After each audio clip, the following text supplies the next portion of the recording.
산을 오르는데 이상한 광경이 눈에 띕니다. 한 남자가 초등학교로 보이는 아이의 허리에 줄을 묶고 앞에서 끌고 가는 거예요. 사람들은 이상해서 쳐다봅니다. 아이는 올라가기 싫어하는데 억지로 끌고 가는 거죠. 아마도 아버지인 것 같아요. 아버지가 아니라면 그렇게 할 수 없는 거죠. 아이는 계속 주저앉습니다. 그런데 아버지는 계속 일으켜 세우는 거예요. 그리고 앞에서 끌고 갑니다. 아마도 아이가 운동을 정말 하기 싫어하는 것 같아요.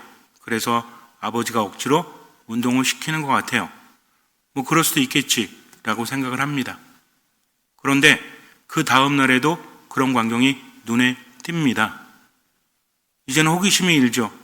왜 저렇게까지 해서 운동을 시키는 걸까? 하지만 가서 물어보기도 쉽지가 않습니다. 남의 가정 일이니까. 그러다 어느 날 아버지와 아들이 보이지 않습니다.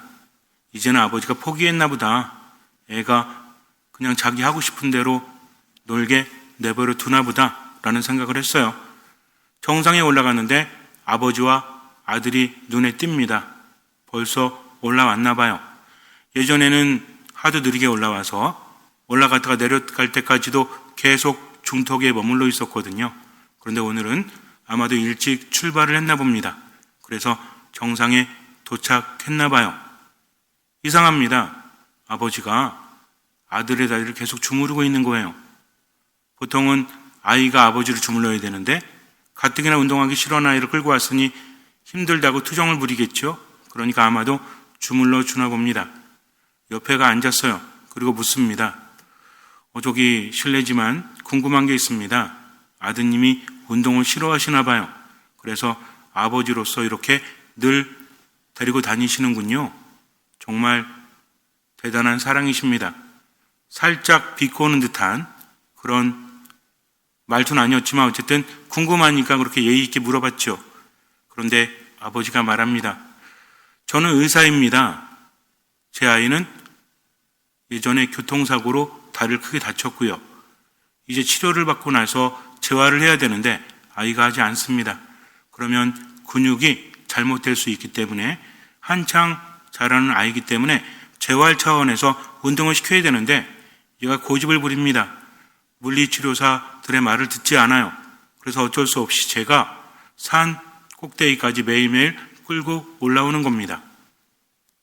힘들지 않으십니까? 힘들죠. 그런데 아들인데 어떻게 합니까? 이때를 놓치면 나중에는 고치기가 힘들어지기 때문에 어쩔 수 없는 거죠. 힘들지만 아버지이기 때문에 그렇게 합니다. 라고 말을 해요. 지금까지는 운동하기 싫어하는 아이를 아버지가 억지로 끌고 온다고 생각을 했기 때문에 저 아버지도 고집이 대단하다라고 생각을 했죠. 그러나 말을 듣는 순간 다른 감정을 갖습니다. 세상 모든 것들이 눈에 보이는 게 전부가 아니라는 거죠.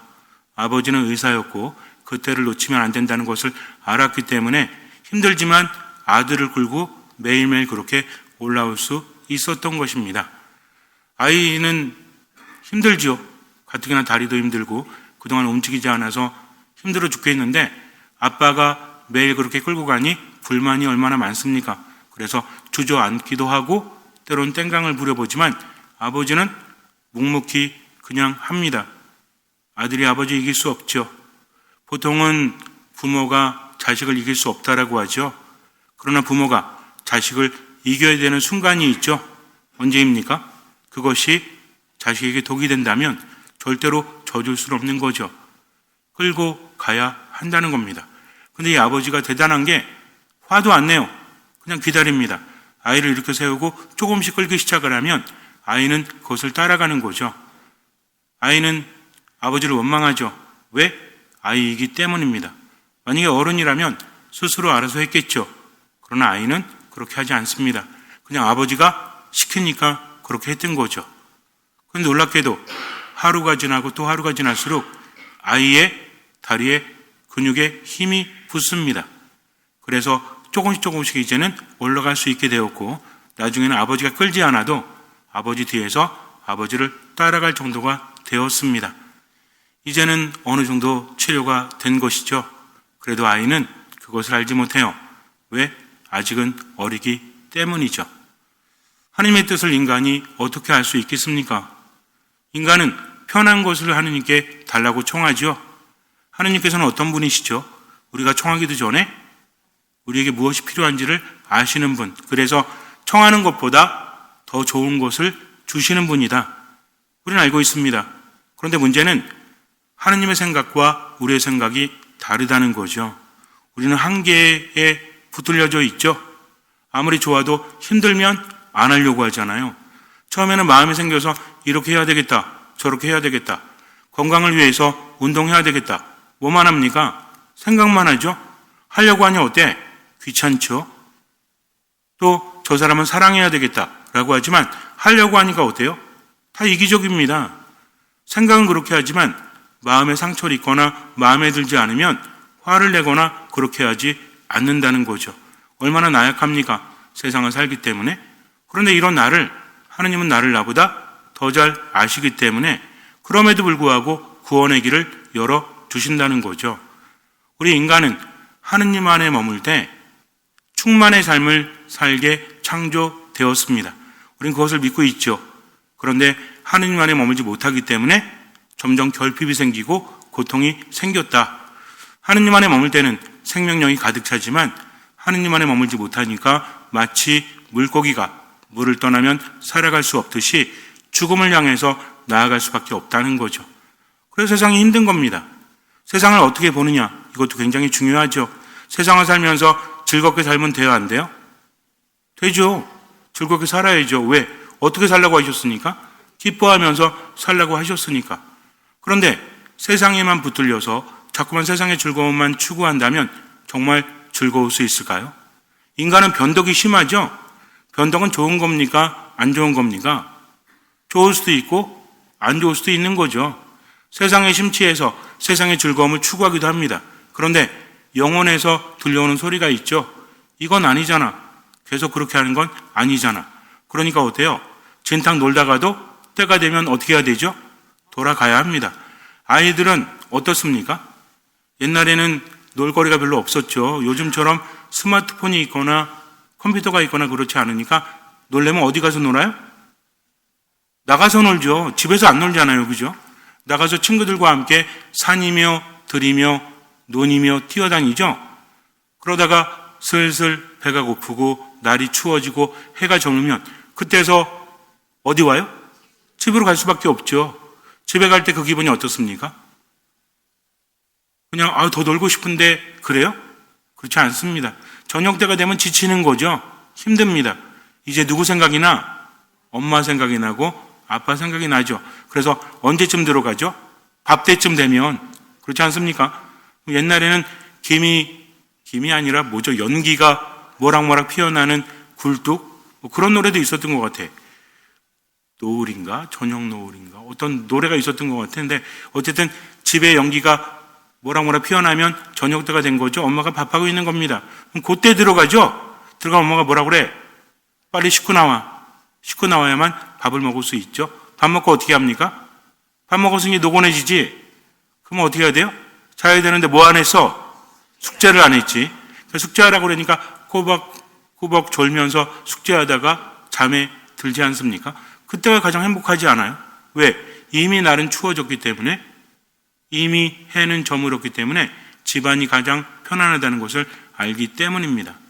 우리도 마찬가지죠. 세상을 살아가면서 세상적인 즐거움 필요합니다. 근데 인간은 지치게 되어 있죠. 이게 아니라는 것을 알게 되어 있습니다. 그럴 때 돌아가야 한다. 이렇게 돌아가는 게 바로 회개라는 거죠. 회개의 의미가 무엇이냐? 히라버를 알고 라틴어를 알고 이게 중요한 게 아니에요. 회개는 하느님 안에 머무는 겁니다. 근데 그것을 내 스스로 잘 알고 있다는 거죠. 하느님께서 왜 당신 안에 머물라고 하십니까? 우리를 소유하기 위해서? 꼼짝달싹 못하게 우리를 가둬놓기 위해서? 아닙니다. 우리는 그래야만 살아갈 수 있다는 것을 하느님은 아시기 때문이죠. 하느님의 계명도 마찬가지입니다. 우리를 옥죄하기 위한 것이 아니라 우리를 자유롭게 하기 위해서, 우리를 살리기 위해서다. 예수님 뭐라고 하십니까? 나는 길이요 진리요 생명이다. 진리가 너희를 자유롭게 하리라 라고 말씀하십니다. 신앙이라는 것은 우리를 옥죄는 것이 아닙니다. 우리를 자유롭게 한다는 거죠. 근데 이것이 율법주의로 변해서 하나님의 사랑은 느끼지도 못하고 계명에만 집착한다면 이거는 아니라는 거죠.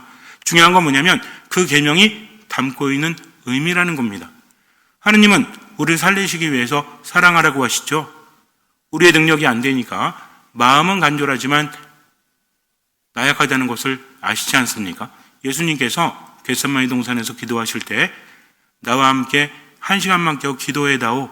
내 마음이 괴로워 죽을 지경이다. 예수님은 앞으로 다가올 순환을 생각하시면서 피땀을 흘리면서 기도하시죠. 너무 외로우셨던 거예요. 예수님도 인간이셨기 때문에. 그분은 하느님이시지만 인간이시죠. 이거 굉장히 중요한 겁니다. 하느님이시지만 왜 인간이죠? 하느님께서 육화의 신비로 인간이 되셨죠. 목적이 무엇입니까? 우리를 구원하시기 위해서. 왜냐하면 인간이 지은 죄는 누가 갚아야 돼요? 인간이 갚아야 됩니다. 근데 인간에게 능력이 없죠. 그래서 하느님께서는 스스로 인간이 되셔서 인간이 받아내야 될 모든 죄악을 당신께서 받아내십니다. 대신 구원하시는 거죠. 그래서 하느님의 어린 양은 희생양이죠. 세상에 뭐를 없애시는 분? 죄를 없애시는 분.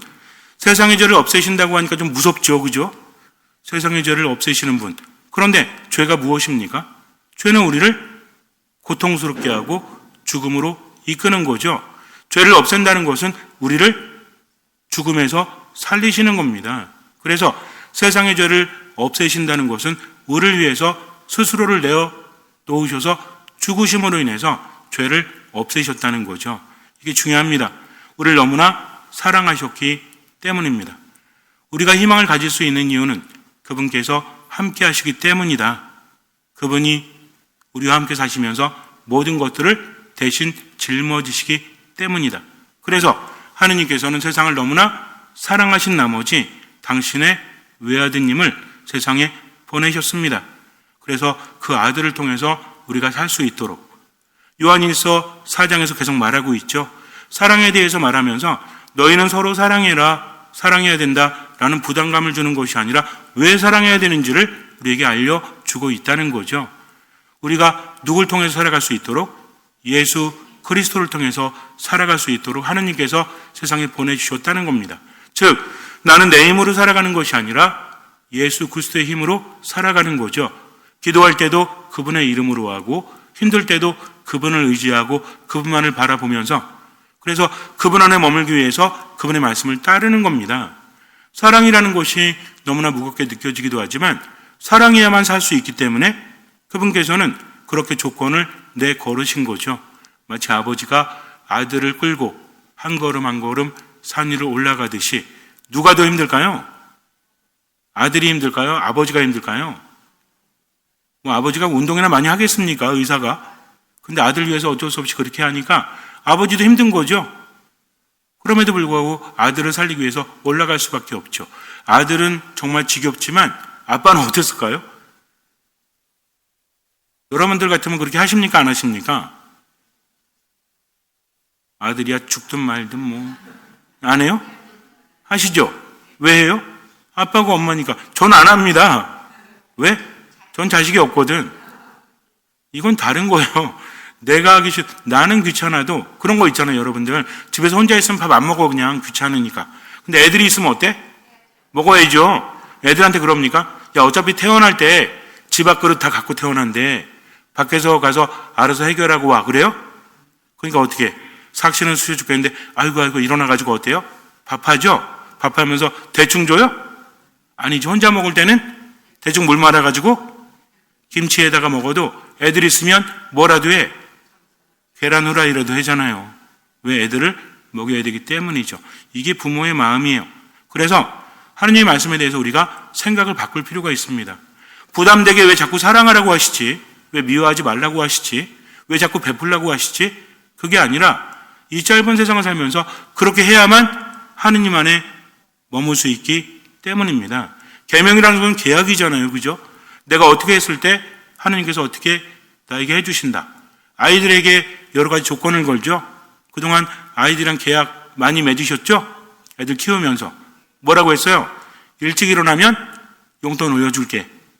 이번에 시험 잘 보면 자전거 한 대 사줄게. 심부름하면 용돈 줄게. 이런 거 있잖아요. 근데 이게 계약인가요, 사실? 계약이라는 것은 서로 동등하게 맺으려고 하죠. 근데 엄마 아빠가 내세우는 계약은 해주려고 하는 겁니다, 그냥. 그렇지 않습니까? 또 방 청소하면 뭐 해줄게 막 그러죠? 방 청소는 누구 방 청소하는 거야? 지방 청소하는 거잖아요. 그러니까 어떻게 본다면 아이는 힘들다고 말하지만 부모이기 때문에 그런 조건을 내세울 수 있는 겁니다. 그냥 주는 거죠. 모든 걸 다 해줄 수는 없잖아요. 아이가 스스로 해야만 세상을 살아갈 수 있기 때문에 이게 훈육이지 않습니까? 아이 키운다는 게 뭐예요? 그냥 먹이고 하고 싶다는 걸 다 하게 하고 내버려 두는 게 이게 훈육이에요? 이건 사육이지. 뭐 돼지나 소 키울 때 그러는 거죠. 근데 사람이기 때문에 부모는 어떻게 합니까? 혼자서 살아갈 수 있도록 가르치는 거잖아요. 학교 보낼 때도 마찬가지죠. 왜 대학을 가야 됩니까?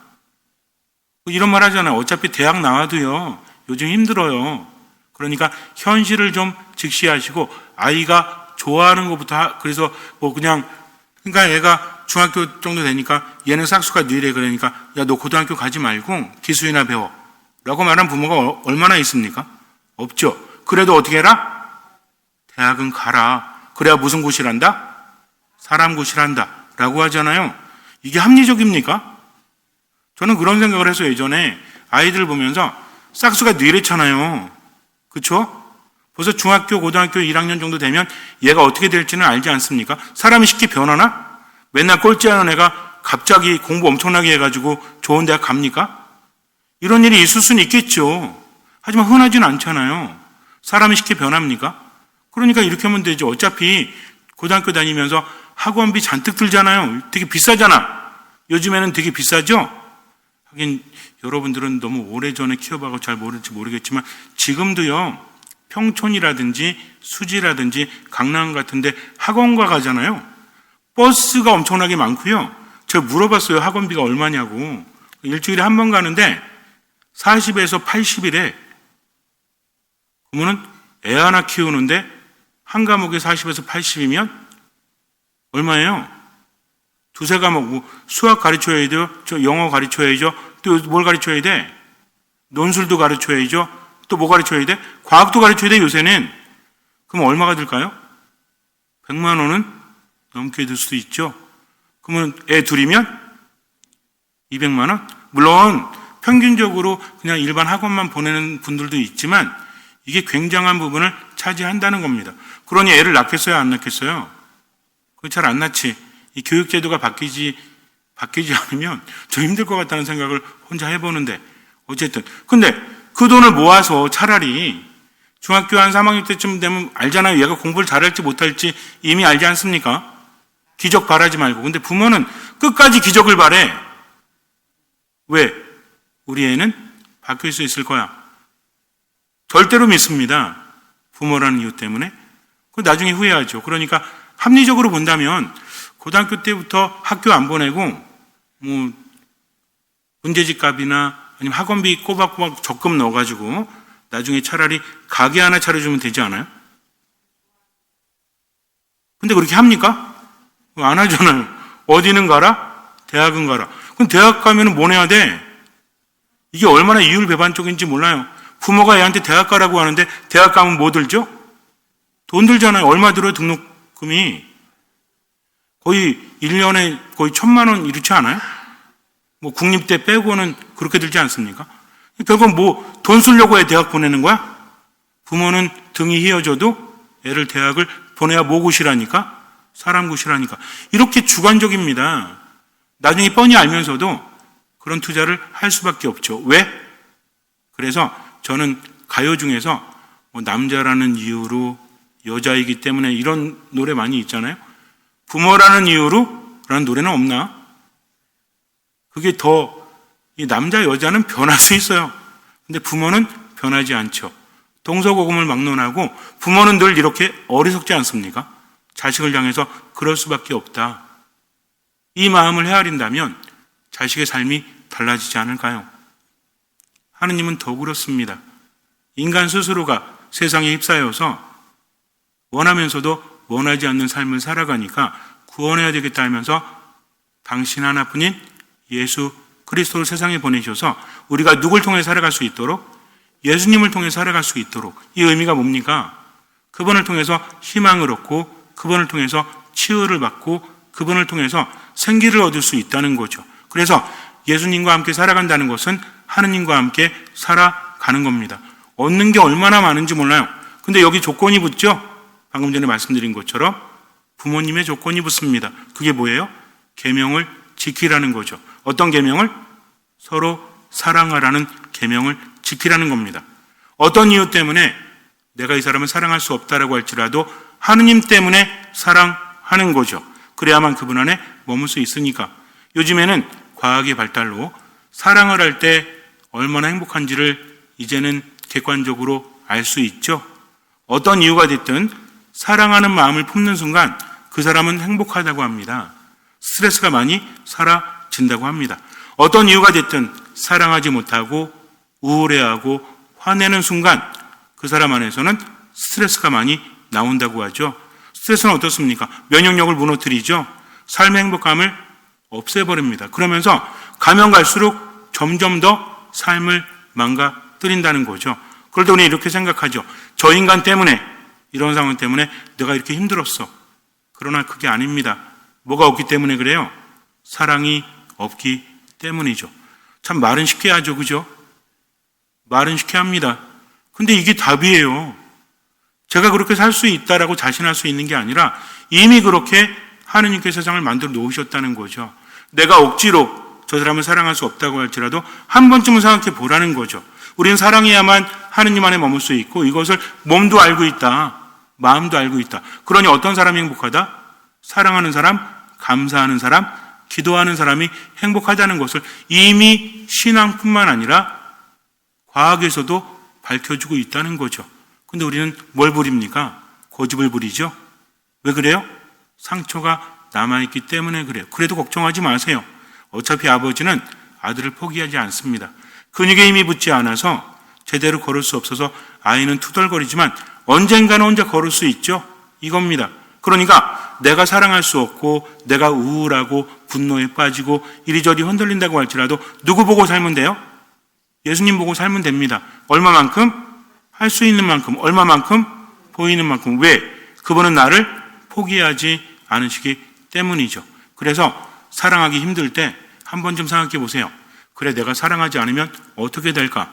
어떤 이유가 되었든 지금 사랑하지 못한다면 앞으로 나는 더 우울할 거야. 앞으로 나는 더 행복을 느끼지 못할 거야. 왜? 하느님 안에 머물지 못하니까. 그러니까 그 사람을 보고 사랑하는 게 아니라 하느님만 보고 사랑하자. 그러면서 뭐 하면 돼요? 기도하면 된다는 거죠. 그럴 때 하느님께서 나에게 많은 것들을 보여주십니다. 이게 신앙이라는 거죠. 나는 어쩔 수 없지만 그분께서 함께 하시니까. 그래서 요한일서에는 우리가 하느님을 사랑하고 그분의 계명을 실천하면 그로써 우리가 하느님의 자녀들을 사랑한다는 것을 알게 됩니다. 하느님을 사랑하는 것은 바로 그분의 계명을 지키는 것입니다. 그리고 그분의 계명은 힘겹지 않습니다. 이렇게 말하고 있죠. 왜 힘겹지 않죠? 그분께서 함께 하시기 때문입니다. 그러니까 얼마만큼? 할 수 있는 만큼. 아버지가 어떻게 했죠? 아이가 주저앉으면 기다려줬죠. 그러나 기다리면서도 계속 무언의 압력을 넣는 거죠. 뭐라고 넣습니까? 어차피 너 올라가야 돼. 그러니까 그렇게 주저앉으면 누구만 손해다? 너만 손해야. 근데 아버지는 기다리잖아요. 그럼 애는 어떻게 할까요? 오늘 땡깡 부리고 내일 땡깡 부리고 모레 땡깡 부리죠. 힘드니까. 그 다음에 알게 되겠죠? 어차피 땡깡 부리는데도 힘들잖아. 그럼 누구 손해요? 내 손해지. 그러니까 어떻게? 슬그머니 일어나서 또 한 걸음 가겠죠? 그렇게 성장시켜 주신 분이 아버지시다.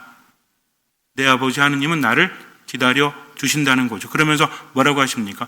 하느님 사랑하기 힘듭니다. 하느님 너무 괴롭습니다. 그러면 뭐라고 하실까요? 그래 알아. 그래도 사랑해야 돼.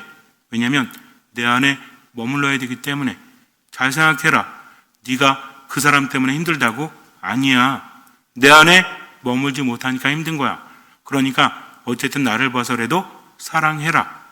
우리는 어떤 체험을 합니까? 처음에는 하느님께 울부짖고 왜 이래야 되냐고 억울해하고 힘들지만 결국 삶의 체험을 통해서 결국은 사랑할 수밖에 없게 되는 거죠. 그러니까 포기하지 말고 어쨌든 하느님 바라보면서 얼마만큼만 할 수 있는 만큼만, 얼마만큼만 보이는 만큼만 자꾸만 실천하세요. 나머지는 맡기면 됩니다. 그럴 때 사랑이라는 것이 무엇인지를 우리가 알게 된다는 거죠. 우리도 그렇잖아요. 화내고 미워하고 누군가를 사랑하지 못하면 마음이 힘들어요, 안 힘들어요? 힘들죠. 계속 마음에서 신호를 보내지 않습니까? 그럼 사랑은 뭐냐 이거죠? 하느님을 사랑하기 때문에 내가 사랑한다면 어떻게 사랑해야 돼요? 예수님께서 뭐라고 하셨습니까? 내가 너희를 사랑하듯이 너희도 서로 사랑해라. 그 사랑이 뭡니까? 필요한 이들에게 필요한 것을 주는 거죠. 예수님은 어떤 마음을 품고 사셨죠? 가엾은 마음. 바로 이겁니다. 우리도 마찬가지예요. 지금 이 순간 저 인간이 믿고 싫다고 할지라도 어떻게 하면 된다? 내가 당당하게 그러나 그에게 필요한 것을 누구를 봐서라도 하나님을 봐서라도 그에게 베풀어주면 된다. 이건 그 사람 위한 게 아닙니다. 누구 위한 겁니까? 나를 위하고 하나님을 향한 거라는 거죠. 그렇게 할 때 신앙은 점점 자라나고 사랑도 더 깊어질 수밖에 없죠. 그래서 한 가지만 기억하세요. 무례하지 마십시오. 아무리 화가 나고 감정이 상해도 무례한 순간 많은 것들이 정말 망쳐지게 됩니다. 그럴 때는 최소한 무례하지 말자. 하느님 당신 보고 살아갈 수 있도록 하면서 성호를 긋고 무례하지 않고 또 한번 생각해 보세요. 내가 저 사람의 처지라면 과연 어떨까? 예수님 뭐라고 하십니까? 헐벗은 사람들, 굶주린 사람들, 그리고 도움이 필요한 사람들은 누구다? 너희는 내가 굶주렸을 때 먹을 것을 주었고 내가 헐벗었을 때 입을 것을 주었다라고 하십니다. 그러니까 미운 인간이 그렇게 하고 있다면 그는 누군 거예요? 그 미운 인간이 예수님이 아니라 난처한 순간에 처한 그 사람이 예수님이라는 겁니다. 그러니까 내가 그 사람한테 베풀어 줄 때 예수님께 베푼다는 거죠. 그래서 실천사항으로 입조심하면 돼. 이게 제일 큰 문제야. 표정은 그냥 어떤 사람이 안 좋은 표정 지면 저 인간 왜 저러지 생각하죠? 근데 그 사람이 말하는 순간 이게 확정됩니다. 말을 어떻게 하면 돼? 이쁘게 하면 돼요. 이쁘게. 감정적으로 내뱉지 말고 그냥 어차피 세계 평화를 위해서 우리가 할 거 아니잖아요. 그러니까 내승질 부리지 말고 고집 부리지 말고 생각이 여기까지 꼭 올라온다고 할지라도 말은 어떻게 하면 돼요? 이쁘게 하면 돼요. 갑자기 이렇게 말이 안 좋아지다가도 깨닫는 순간 어떻게 하면 돼요? 이쁘게 하면 돼요. 이게 뭡니까? 이게 회개예요. 그러니까 내가 깨닫는 순간 이쁘게 한다. 말만이라도. 그럼 많이 바뀔걸요? 저도 여러분에게 이렇게 말합니다. 엄청난 거 하라고 말씀드리고 싶지 않아요. 말만이라도 사랑하십시오. 그때부터 바뀔 수밖에 없죠. 왜? 인간은요, 말로만 사랑하는 거 되게 힘들거든요. 왜? 인지 불일치가 일어나 나는 사랑하지 않으면서 계속 사랑한다 그러면은 괴로워요, 안 괴로워요? 괴롭죠? 그럼 어떻게 하는 게 나아? 사랑하는 게 나아요. 어차피 정해져 있잖아. 주저앉아가지고 땡강 물어봤자 일어나서 걸어 올라가야 되지 않습니까? 왜? 아빠는 안 변하니까. 나를 위한 거니까. 우리도 마찬가지입니다. 고집 부리지 말고 사랑한다 말하고 느껴지는 순간 베푸십시오. 그때부터 우리 하느님 안에 머물러 있을 수 있으니까 최소한 이렇게 말하지 말아야죠. 하느님 왜 자꾸 사랑하라고 하십니까? 내가 너무 힘든데. 그럼 하느님께서 그래 힘들면 사랑하지 마. 뭔 얘기예요? 그냥 그렇게 죽어. 이런 겁니다. 그럼에도 불구하고 사랑해야 내 안에 머물 수 있다. 그러니 우리는 어떻게 한다? 사랑합니다. 나머지는 맡기면 돼요. 왜? 힘겹지 않습니다. 그분께서 도와주시기 때문이죠. 그래서 우린 고백해야 돼요. 주님, 당신 없이는 아무것도 할 수 없으니 저를 도와주십시오 하면서 어떤 감정 때문에 사랑할 수 없을 때 기도하십시오. 그러면 그때부터 하느님께서 함께 하시고 내 삶은 변화됩니다. 잠시 눈을 감으세요. 사랑하지 않으면 우리는 살아갈 수 없습니다. 사랑하지 않으면 하느님 안에 머물 수 없기 때문이죠. 누군가를 사랑한다는 것은 그 사람이 이뻐서가 아닙니다. 그래야만 하느님 안에 머물 수 있기 때문이죠. 그러나 삶은 너무 힘들죠. 마음은 그런데 잘 되지 않습니다. 그럴 때 기도하십시오. 우울함이 나를 휘감아올 때, 분노가 내 안에서 진탕질을 할 때 멈추고 기도하십시오. 그리고 입으로 사랑하십시오. 할 수 있는 만큼, 보이는 만큼, 나머지는 주님께 맡기십시오. 그러나 미사 말씀 기도 안에 머물러야만 하느님과 함께 할 수 있죠. 그렇게 하면서 그저 이 순간 살아가십시오. 주님께서는 그 믿음을 보시고 우리 삶에 놀라운 기적을 일으켜 주실 것입니다. 아멘.